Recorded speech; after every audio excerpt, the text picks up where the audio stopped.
Thank you, Mr. Chairman. In a February hearing before the full House Homeland Security Committee, Assistant Director for the Counterterrorism Division at the FBI, Michael Steinbach, commented on the intelligence community's lack of information on the ground in Syria to adequately vet those seeking admission to the United States. He stated that you have to have information to vet.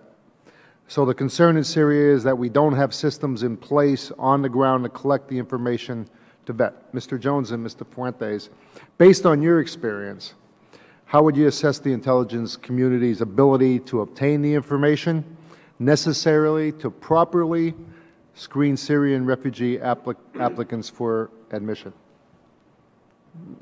Dr. Jones, you want to start? Sure.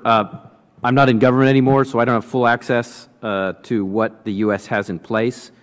But based on my broad understanding of what the U.S. had in place and has in place in other countries, including Iraq and Afghanistan, where it has forces on the ground, that in Syria it has far fewer human collectors, far fewer signals intelligence and other capabilities.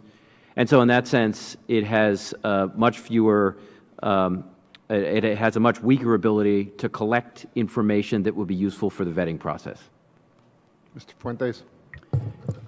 Mike Steinbach, the Assistant Director, worked for me 10 years ago as Assistant Legal Attaché and then later Legal Attaché in Israel.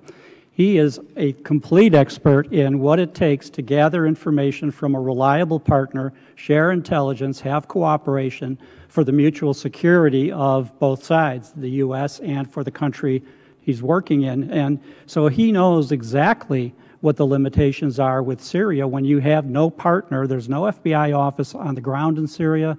We have no reliable partner there to gather information from. And when I say reliable, again, these refugees are going to be basically, they're refugees because they're enemies of the state.